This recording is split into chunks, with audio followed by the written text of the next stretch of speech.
کلی فاضلان لکا غلام د بخاری دی ډیر ډیر مبارک شاه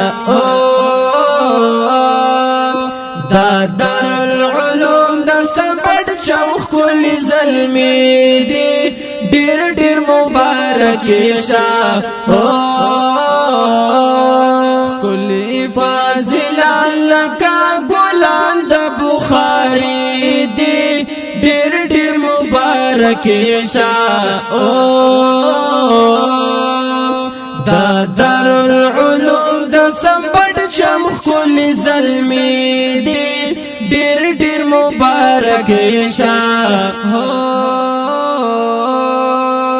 سخ کلی فضل د مولانا سے تاج الدین ډیر کړ مهنت او ډیر خدمت د کلی دین ډیر کړ مهنت او ډیر خدمت د کلی دین اولونا سر باندې کلی د پګړې دی ډیر ډیر مبارک شاه کلی فاضلان لکا غلام د بخاری دی ډیر ډیر مبارک شاه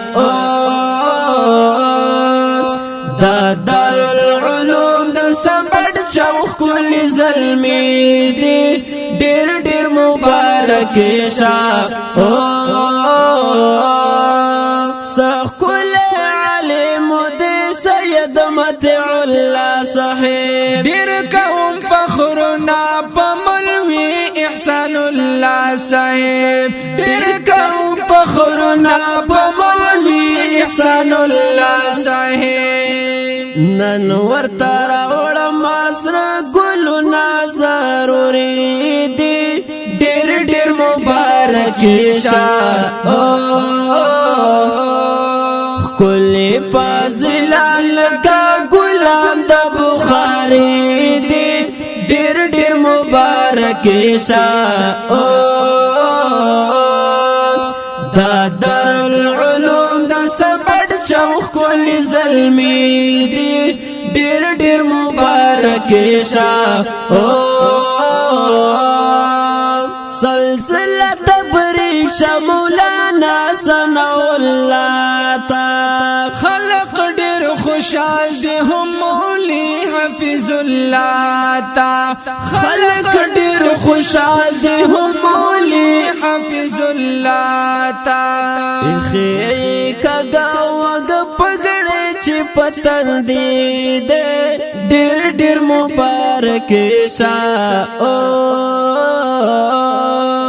کلی فاضلان لکا غلام د بخاری دی ډیر ډیر مبارک شاه دا دارالعلوم د سبد چوک کلی زلمی دی ډیر ډیر مبارک شاه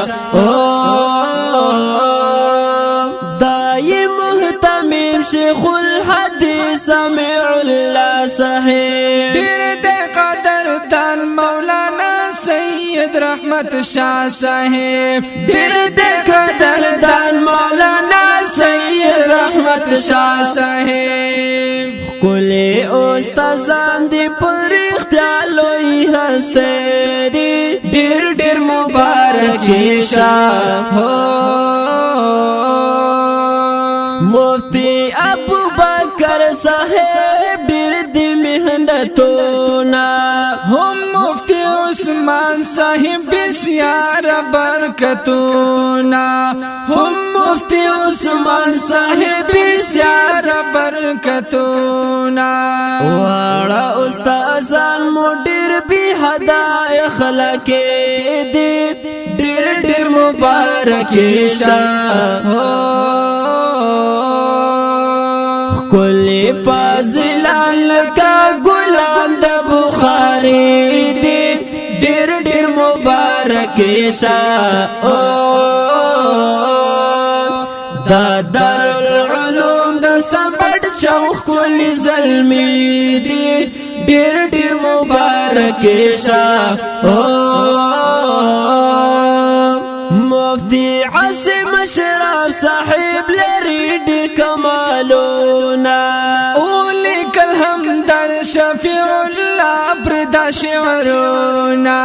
ولیکل همدرد شفیع الله پردا شعرونه زرد استادان ټول محنتي دي ډېر مبارک شه کل فاضل لکه غلام د بخاری دی ډېر مبارک شه دا دارالعلوم د سپټ چوک کل زلمی دی ډېر مبارک شه دا خوري او رنگی نظم د دارالعلوم سمبړچم طالبانو ته اسپیشل ډاله په आवाज د جناب جنزیب خکسار چمکانی او مرسلین محمودی او شاعر د شفیع الله همدرد او د داسې فرمیشي نظمونو لپاره د رابطې نمبر یاد ساتئ 0323 925 60 67 والسلام